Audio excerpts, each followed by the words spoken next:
Paalala sa lahat ng crew, engine man o deck, kung gusto nyo mabigyan ng recommendation ang ma-promote, kinakailangan nyo ang dedikasyon nyo sa trabaho, sipag, tiyaga at 2 step ahead ka sa dapat mong matutunan sa barko sa gusto mong ranggong maabot.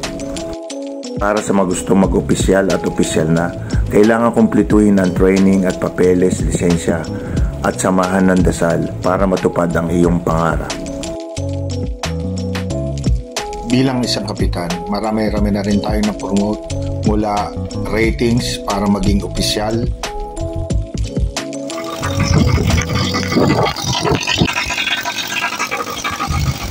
isa na dito yung dati kong OS na si Kemer. Ilang beses ko siyang nakasama sa barko. Na-promote ko siya from OS to AB 3rd mate. Naging kapitan din siya at niya ay congressman ng Zamboanga City. Bihira din mangyari, nasabay kami sumampa ni Chief Mate para kunin ang barko at narekomenda ko siya para ma-promote na kapitan at siya rin ang pumalit sa akin sa Espuma, si Captain Ryan Nepomuceno.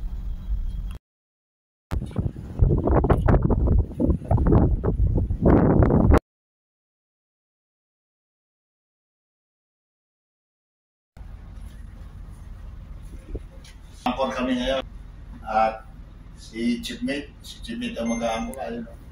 Siyang kapitan ngayon. Kaya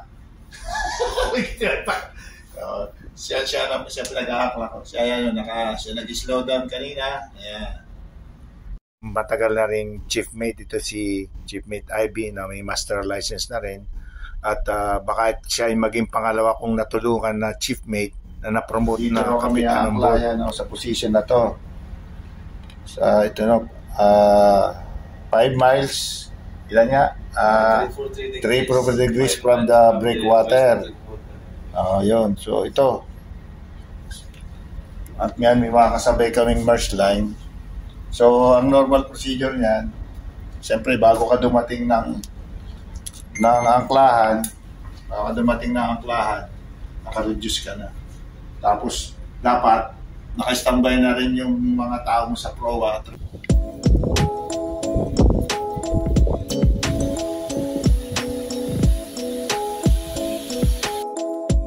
May opisyal at crew na naka-standby sa forward sa pag-angkla. Standby po kami para sa angkling. Okay, sama mo si Nando. Start natin yung hydraulic sa baba.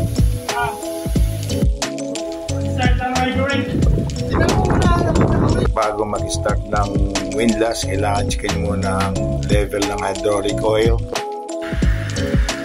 Bago natin yun, tingnan mo muna, check kung matalakay mo sa windlass kasi yung kabila ay drain. Kailangan nakano sa windlass. Tapos dito yung start.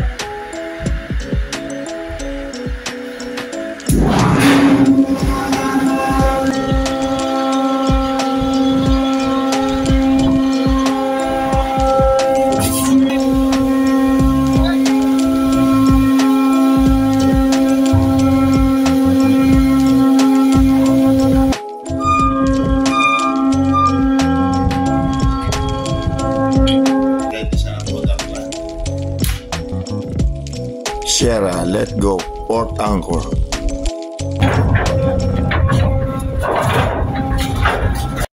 For info, kung ang depth ng water ay more than 40 meters, mas safety na mag-drop anchor by gear.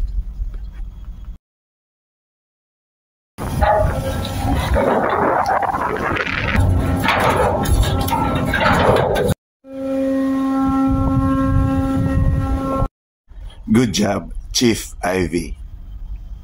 Safely na naka-anchored kami sa Cristobal Outer Anchorage ng Panama Canal.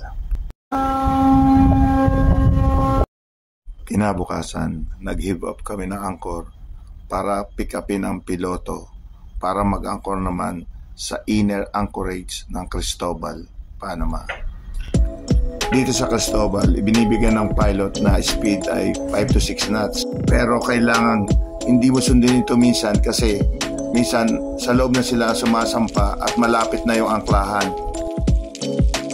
Sa loob na ng breakwater namin pinikap yung piloto dito sa Cristobal. Kailangan i-stop ko yung barko pero kailangan nakukontrol pa rin ng helm ng timon habang siya pinipick up dahil lalampas sa posisyon na binigay ng port control. Dito ginagamit ang overriding authority ng kapitan na wag sundin ang instruction ng port control o speed instruction ng piloto para sa safety ng barko.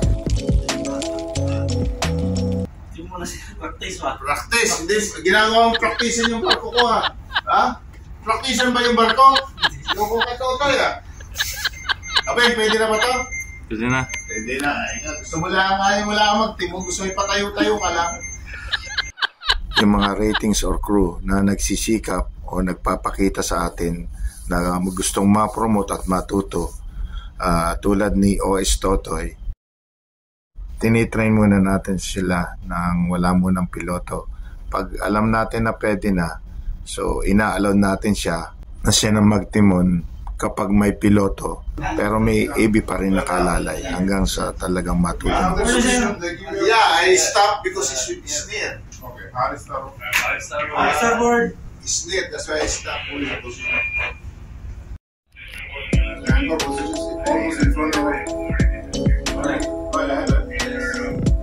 Kasama na rin sa training ni Chief Mate na siya ang aking kasama sa bridge sa Manobrada, sa proa si Second Mate at si Third Mate sa Pupa. Safely na naka-anchor na rin kami sa inner anchorage ng Cristobal, Panama. Good job, OS Totoy. Pwede na mabigyan ng recommendation sa AB. Pagpatuloy mo lang ang magandang ginagawa mo hanggang matapos ang kontrata. Maraming salamat sa inyong panonood at suporta, mga katimalupig. Ingat tayo palagi at mabuhay.